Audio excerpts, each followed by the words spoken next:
So what I've started doing here is removing the connector housing from the cables. I already took this one out right here. There's the 3 pins there. I took pictures of everything so I know my pin out after. It's kind of important. And all I'm using right now is just a pair of these duckbill shaped tweezers to squeeze 2 little tabs, I don't know if you can see them there, of the pin while pulling back and pulling them out. These connectors are easy with the male pins. You can get in there. There are tools that exist to extract these pins. It's basically a steel tube that is exactly the diameter of the hole that you see there, and it just pushes over the pin. It collapses or squeezes the retention pins on these, and then you can pull out the connector. But on these connectors are easy. I just do it with the tweezers.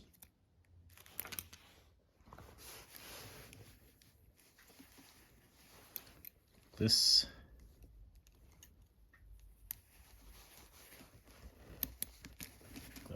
easy peasy.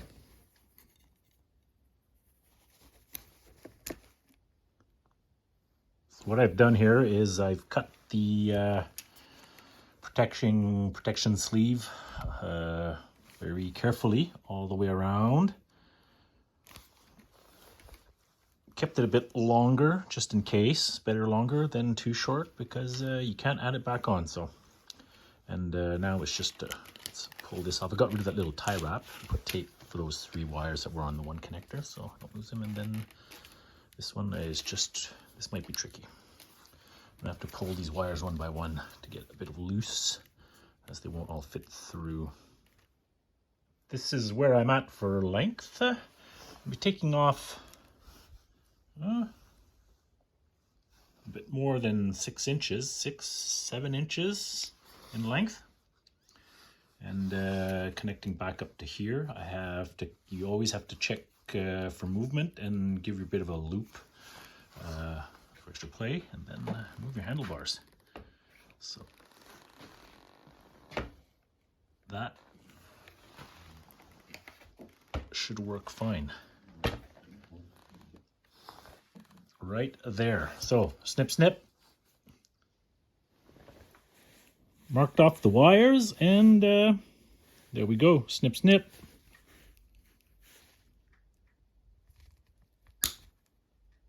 No turn back now.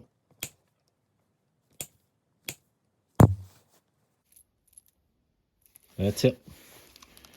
I'm doing, there are 2 connectors on this, so I'm doing one first, the 6-pin, and I'll do the other one after, since its mating part doesn't have a dedicated mounting location under the triple clamp. First order of business is to strip about a 1/4 inch off of these wires, and looking at them, they're not all the same gauge, so let's just eyeball it. Let's see here.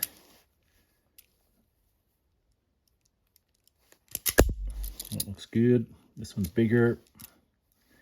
Let's go with a 16. It's more than good. It's good enough. Primo. Done. These are the contacts. The pins. Order them bulk from DigiKey. DigiKey could do wonders when you know what you're looking for, because it's for professionals, and I'm not an electrical guy, but I've managed to figure out after a lot of searching what these pin contacts were, and you buy them bulk, and then they're dirt cheap. They're like, I don't know, 3 cents each. So come on a rule, just have to snip them off. I have 2 sizes for different wire gauges, but I think in this case maybe 2 larger ones, but most of them will fit all on the same, I think. So we shall see. All right, let's try to get a connector on here.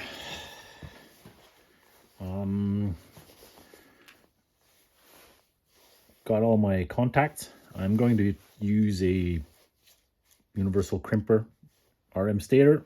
Make good stuff. Check them out for your power sports equipment. Yeah, not the easiest, and I'm on the wrong side of the bike.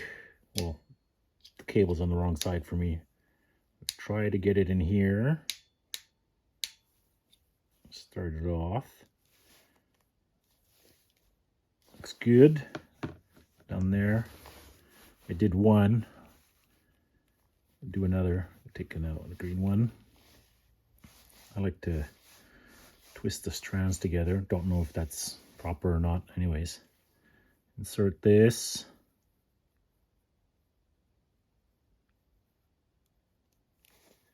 I see the strands coming out the other side, and just squeeze. Click. Done. I think it's good.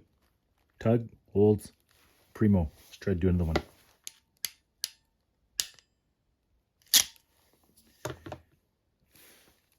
Before I repin this connector, I'm going to put a little bit of this protective sleeve. It's a smaller than what was holding all 9 wires. It's just for this one, I'm going to keep it separate.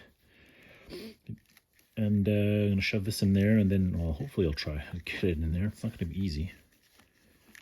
I'm going to have to do this in 2 batches. Let's see here.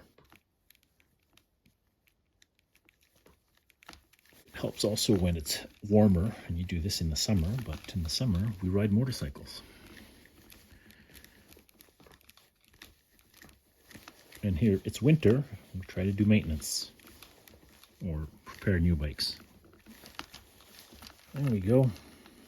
That should work. All right. Now to repin. It's easy, but just got to make sure you go in the right spot. Green, red, green, and brown. And on the other side, it should be yellow, gray, white. Yellow, gray, white. That. And push.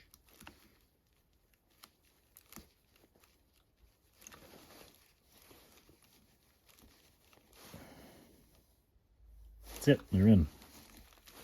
Now the other side. Red, green, green, red, brown. It's brown. It's not really brown. What is it? Taupe and pink and green.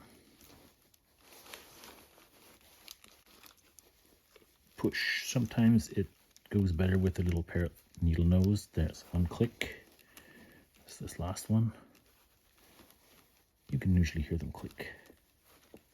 Click. This one. Click. Done. Have one shortened connector. This is where I'm at with the wiring for the headlight and controls. The big connector that I shortened already. The other 3 wires that were coming off of this harness, I did not shorten them. Because of the patch cable and the way it comes out from the main bike harness and wraps around, and I try to have connectors go in line with each other and not have something like this. This is bad, but yeah, I should never have these tight bends like that. No good, but what you can do. So maybe one day I'll get real mad and this patch cable connector will disappear and all of these connectors will be directly integrated and the relay will be somewhere else, like at the back of the bike, and that would save this clump of mess not being there. Anyways, I've been experimenting a lot of tie wraps, trying to get this to bundle up together in a bit clean way. It's not great, but much better. Everything tucked away here. This side is a bit shorter also now. Connector is clipped in properly. It was wrong when I got it. Now this is good. You always have to check with your handlebars that nothing binds or pinches or whatever. And you have to keep a big hole here in the wiring harness for that nub there. Otherwise it doesn't work. So everything has to kind of wrap around that. So it's a bit more complicated. You can't put everything nice, tight, and nice and fixed like I do on the 690 Rally, because here, since the headlight doesn't move with the handlebars, all the wiring from the controls come down right through the middle. So there's barely no movement of any of the wiring harnesses here. So this is great, but on a dirt bike like this, you can't do that. So not great, but much better. Oh yeah, one other trick. When you're doing this stuff in the winter, my garage is not freezing, but it's not warm. Take a heat gun, heat up in here the wiring harness. It becomes nice and soft and much easier to work with. And when it cools down, it keeps its shape and it stays in put. So there we go. Headlight mask is back on, fits nicely, no binding or nothing when you go full sweep with the handlebars. Next challenge will be to install the powered GPS mount, Garmin mount, and it has this monstrosity. It has a step down converter, serial data in out audio, all kinds of magic box that probably nobody uses. All we want is power. But the new GPSs, they run on, I think, 5 volts or 3.5 volts. So you can't do a direct connection to 12 volts. They have these converter boxes. Don't know why it's not integrated into the base, but oh my God. So this has to fit somewhere. Good luck with that in there. Ciao.